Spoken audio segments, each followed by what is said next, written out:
I will choose to stay here with Dallas. A number of reasons of this is that I really can't leave at this particular time.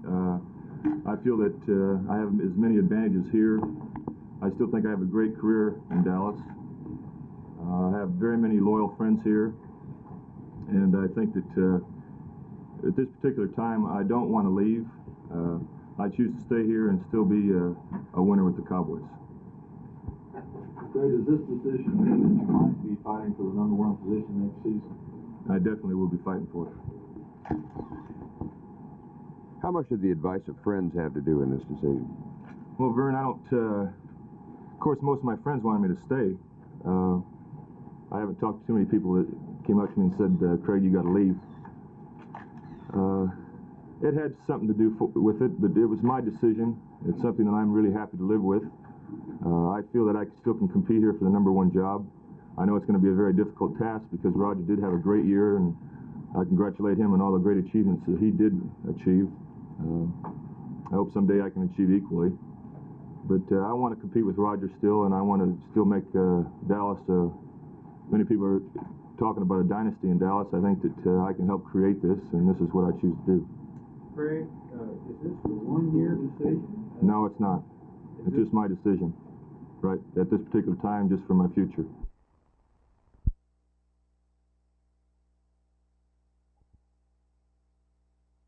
Well, I don't know. I have to wait and see, but I know it wasn't bad.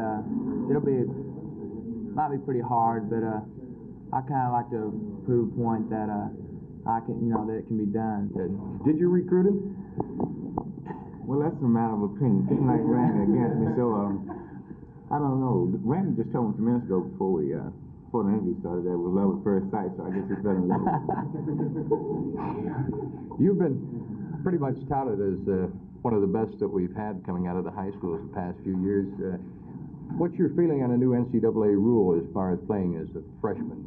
Are you going to really go all out to play as a freshman? Do you think you can do it? Well, first thing I'm trying to do, I'm trying to make the team, and then if I'm able to play, I'll try for that.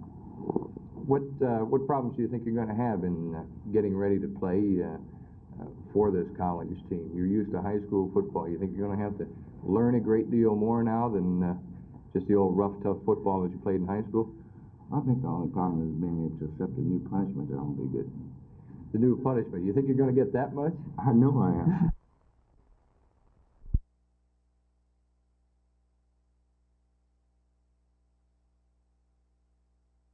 A child abuse case was reported to me several weeks ago at 5:15 one evening. The caller said that the 3 children were badly burned, needed food, slept on the floor like animals. The mother drank and left them alone. The children had come to her asking for help, and she called Contact Aid, wondering what could be done. This problem was solved. However, this is not an isolated instance. There are several cases of child abuse reported in the Dallas-Fort Worth area weekly. I talked to Dr. Neil West of Children's Medical Center about this and asked him to describe some of his cases. An abused child is not only the child who is deprived of food and the normal requirements for a happy life, but the child who may be physically abused. These children can be have such minor things as small cigar burns, or they will be found to have many whiplashes from, say, a cord, or they may have fractures of bones which are unusual in their description as to the way they occurred. I also talked to Harriet Stanbaugh, who's director of social work at Children's Medical Center. She's also an expert on child abuse. Is there a facility for child abuse in the Dallas-Fort Worth area? No, there isn't. Unfortunately, when children are abused and need to be removed from their home, they're sent to the child welfare shelter, which, as you know, is already crowded. And we do not have a facility in this area. There's a great need for this, however. Where can you report child abuse if you suspect it? You can call child welfare. That number is ME74020. What are the statistics in the Dallas-Fort Worth area on child abuse? the most conservative studies would indicate that there's about 20,000 children a year assaulted in the Dallas-Fort Worth area. Mrs. Stanbaugh also said that they usually only see a child 3 times at the hospital. The 3rd time, the child comes in dead. If you know of any child abuse cases or you suspect a child abuse case, call ME74020. That's the number for child abuse. If you have any further problems concerning contact aid, call 263-3404. I'm Jean Lupin.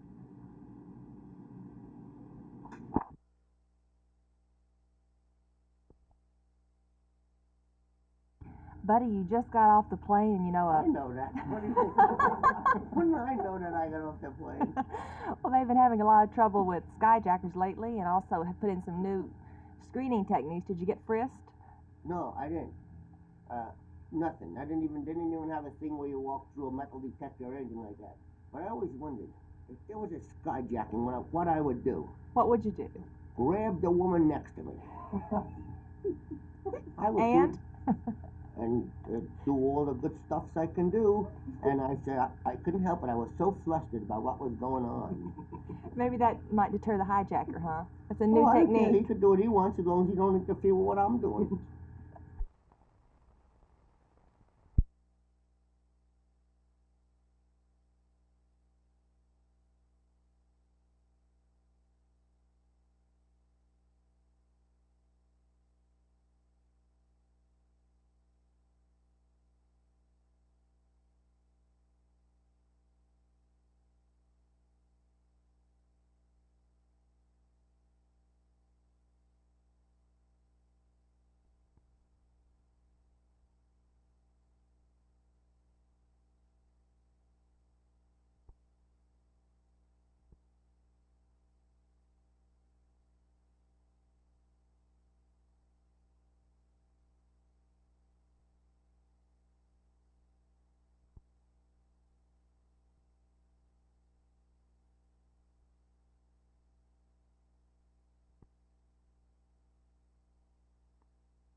As you probably know, the Progressive Voters League is a state-chartered organization within the framework of the Democratic Party of Texas, and it is constitutionally bound by its constitution to follow constitutional procedures in the endorsement of all candidates. And this year, as in the past 35 years, this same procedure will be followed, which means the interviewing of candidates from the entire spectrum of Democratic candidates who desire the support of the league. And following this interview, there will be a careful study made by the Political Action Committee to weigh the facts that have been gathered. And based upon these facts, the organization as a whole will determine the endorsements that the league will make. Naturally, a procedure of this nature could not begin until after all of the candidates had filed, which was only yesterday.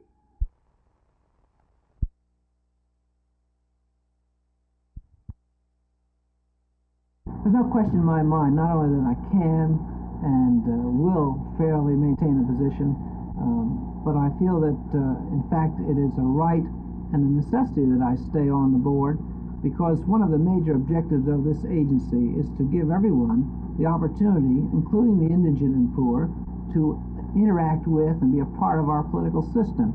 It seems to me quite absurd and ironic that at this time, when I am attempting now to exercise my political right as an individual, that I should be questioned for the very thing which I'm defending the right of others, including the most poor, the right to be active in the political system.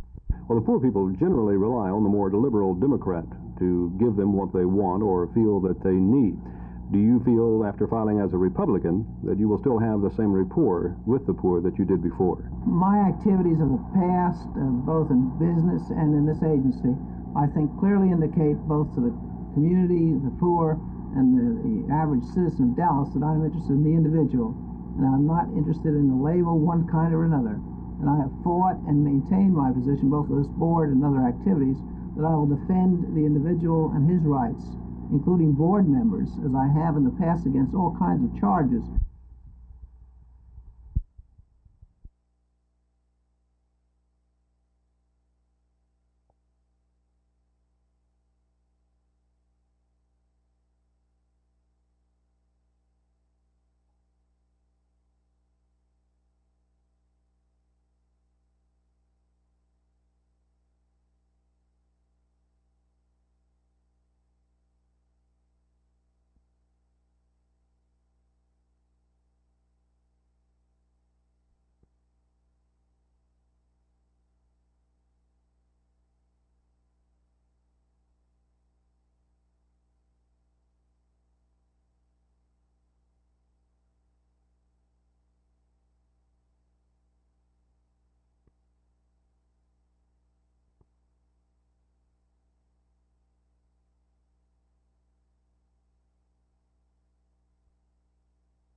What is the first information you got regarding this crash? We received a telephone call from the Meacham Tower to our office at the Federal Building the effect that the airplane was Mayday, Mayday, that the controls were frozen. That sort of call means an emergency of some sort, right? Yes, on 122.12.5. Then what's the next step as far as you know? The next step that we pursued was to immediately pursue to the scene where we are now. What happens now here? Investigate if we're document all we can document, and to determine what cause, if any, if we can find at the scene. What is the normal procedure when a Mayday comes out from when Meacham received that? What do they probably do then? Well, they notify our flight service station, the tower does, and then we stand by and wait for the Civil Air Patrol or somebody to tell us where the airplane's, if he has crashed, where he crashed. How was this plane found? I'm not sure. I think it was either the Civil Air Patrol or the Fort Worth Police Department.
The work that's going on right now is on the 4th floor of the Dallas County Records Building, where the Department of Public Works has at least 2 men working on redrawing precinct lines, as determined by the court ruling recently.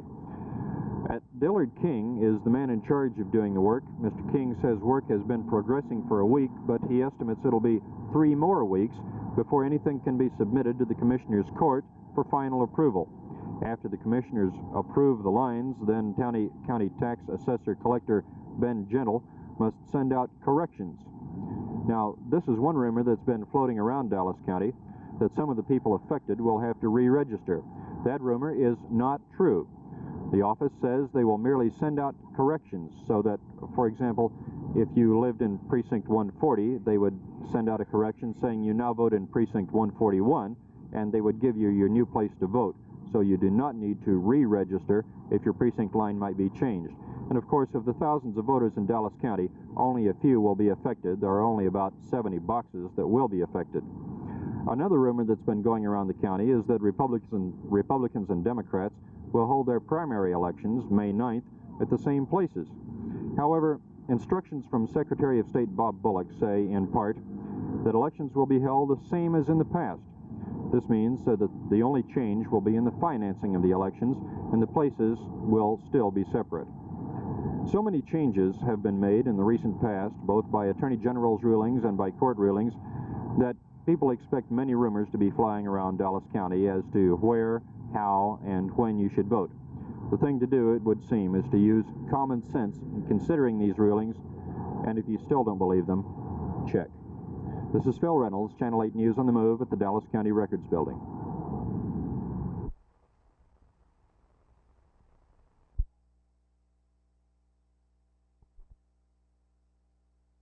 Yeah, Jerry, that was a big win for us last night. You know, I just feel so good every time I play a real good game against Zelmo because he's one of the best centers in the league, and I think if I can play Zelmo real good, I think I can, you know, just get the confidence to play all the bigger guys better. And you're ready now to make a real run for it, aren't you, with so many games at home during the rest of the season? Well, I think we can really make a run for it now because I think we have something like 15 out of the next few games at home. And, you know, everybody's executing real good, and so I think everything should fall in place now for us. With the number of Shaps fouling out, was it that rough a ball game last night? Or did you have to play that aggressive a game in order to contain the Stars?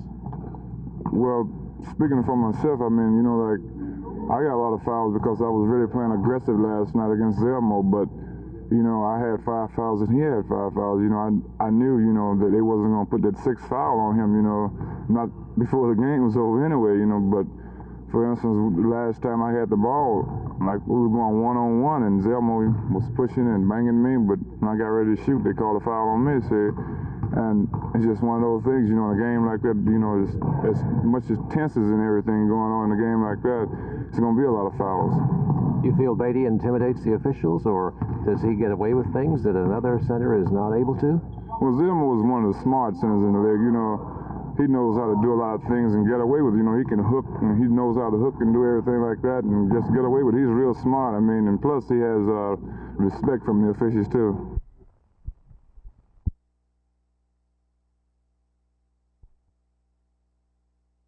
No, not at all. I have great confidence in him, and I think I can speak objectively about him. I think he's a very fine young man, and he has, I think, good judgment.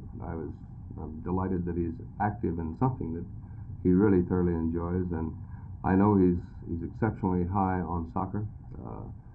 I think he's probably enjoyed his college career more so since he's been playing soccer and has not been required to play football.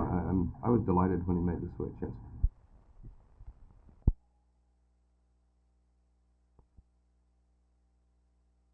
To raise electric bills or reduce them.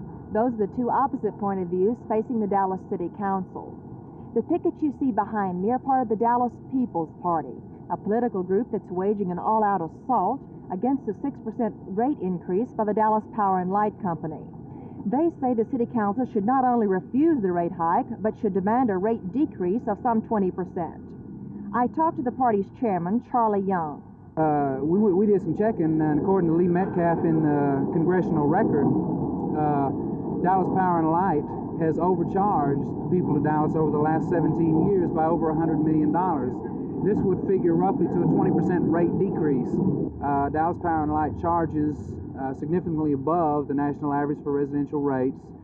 Another thing to point out there is that the Dallas Power and Light pays its linemen the lowest of all the 21 major cities, and these statistics according to the Bureau of Labor Statistics, November 1971. Dallas Power and Light has denied the People's Party accusations and contends that the rate increase is necessary for continued good electric service. Dallas Public Utilities Supervisor Thomas Taylor has recommended that the council accept the increase. We have to provide for the power needs of Dallas in the future. If we don't look ahead, we won't have adequate supplies of power.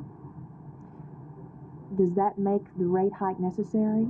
It very definitely does, in my opinion, make it necessary because without adequate funds, the facilities cannot be constructed and prepared for the future. Are the Dallas rates now above the average national rate? Absolutely not. They're considerably below the national average. What would the rate increase do to it? Certainly will increase it to 6%, but still leave it below the national average. Last Monday, the Dallas City Council delayed action on the rate hike. We should have an answer by next week. This is Martha McIntyre, Channel 8 News on the Move.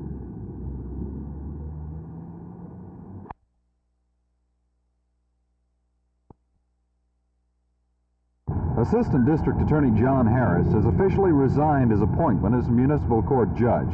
Now, he's never sat on that bench, and in fact, that court has never had a judge.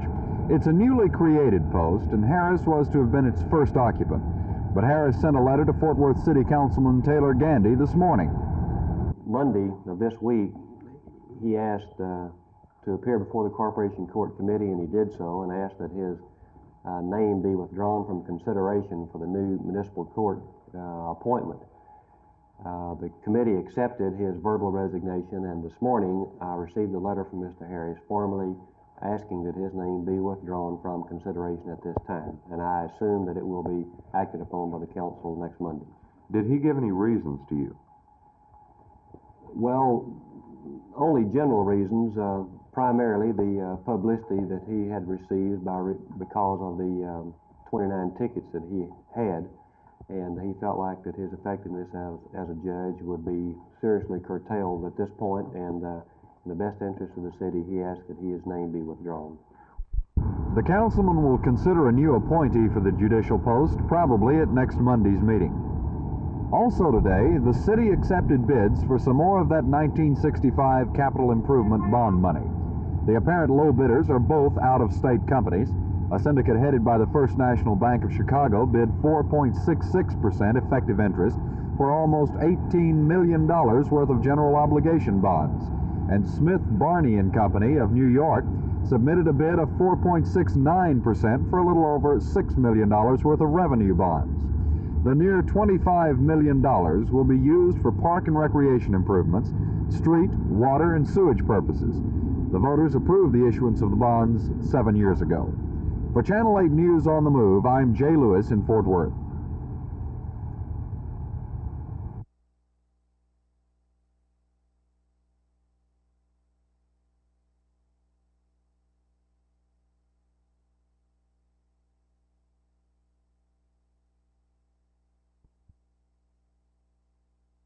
In looking at the compactness of it, I cannot understand why a district with 188,000 people must go across the Trinity River with no direct channels, no communicating, direct methods of communicating across this channel, and add another 50 or 60,000 for compactness. Why not extend that compactness the other way?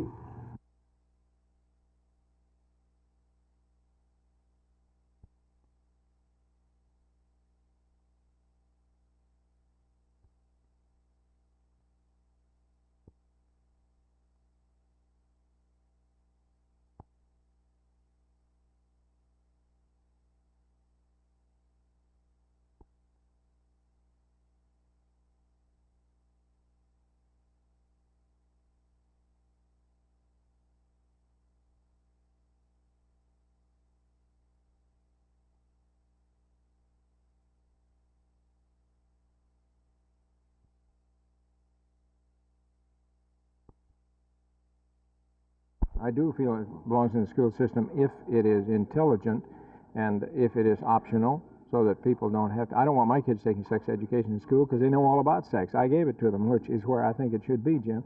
I believe that the great American cop-out, parent-wise, is sex education. And the average child today is ignorant. He's not ignorant of facts, but he's ignorant of the reasons. He knows how, but he doesn't know why. Where do the majority of the children get their sex education? Oh, man, all over the place. Stuff that you and I hid under the mattress they can buy for 75 cents at the store. Rotten, filthy sex is coming at a child by 10 or 11, and the dad and mom that haven't told the child about sex are contributing to the evil of society, in my judgment. I think it's tragic that the American home has completely abdicated its responsibility at this point.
I think it's not impossible that that kind of that it could happen. That's depending completely of the score and of the musical qualities. I don't think perhaps that the Jesus Christ Superstar, as music is so extremely what should I say, original. But on the other hand, it has an appeal to young people, and when it has a young appeal, there's something right in it, because people are interested. But I think in that theater beside, I would like to have that kind of opera, which also could happen. What I like to do, that's of course, many of the productions are quite old now at the house, and you have to keep the classic repertoire anyhow, but you have to clean up many of the productions, get new productions especially. And what I also would like to, that the Met should have two phases. I would like to have a classic phase, and so say a classic museum and a modern museum.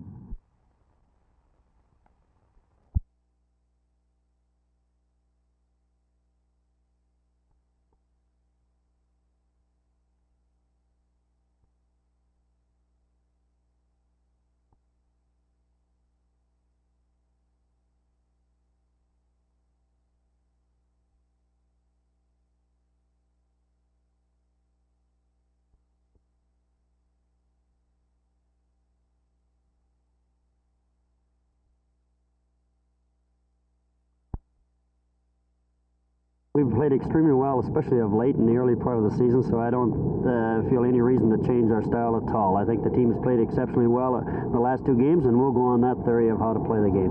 I noticed Don Gordon has gotten a couple of goals recently, and you've been on him to shoot more often. Has he responded?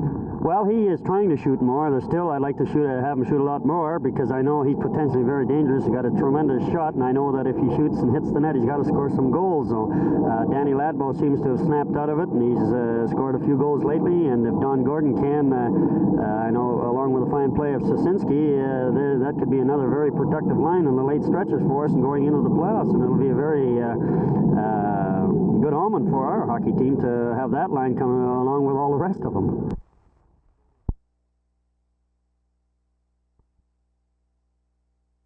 The policy change allowing married or formerly married high school students to participate in extracurricular activities was defeated in October by a 4-3 vote.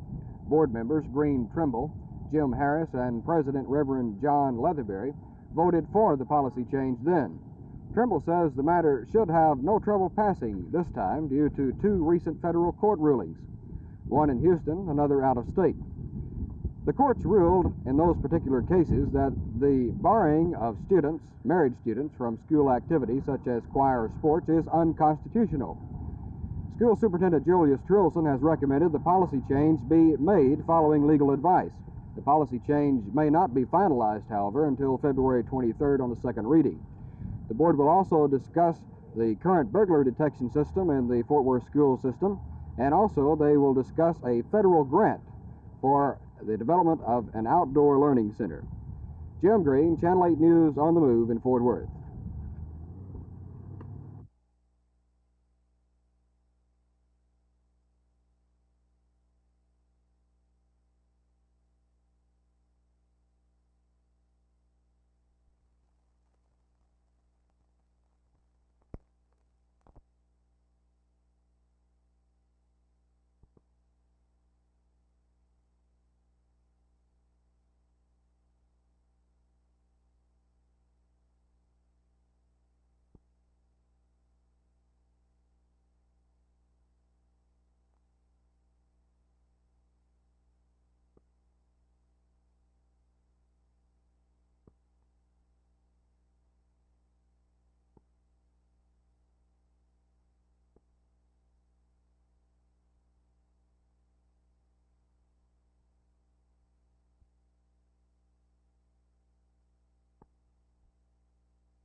We are going to emphasize, and we've already begun to do so with all of our personnel, the need to deal very effectively with those criminals that are on the streets involved in a life of crime in one way or another.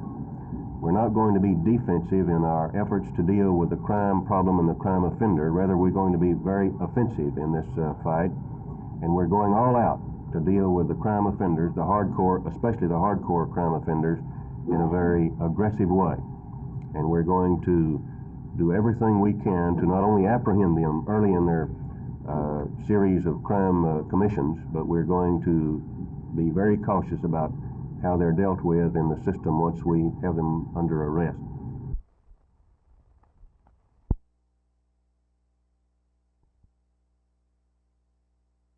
I would like to recommend that this Board of Education take action on the following. 1, that Principal Harold Lichtenwald and his staff be commended for the effective and efficient way they have carried out the district policies in general and in particular for the professional manner in which they have handled activities in the past few weeks. Secondly, in addition, this board should compliment the student body of Carter High School for their continued school spirit, the mature attitude that they have assumed through some very trying times.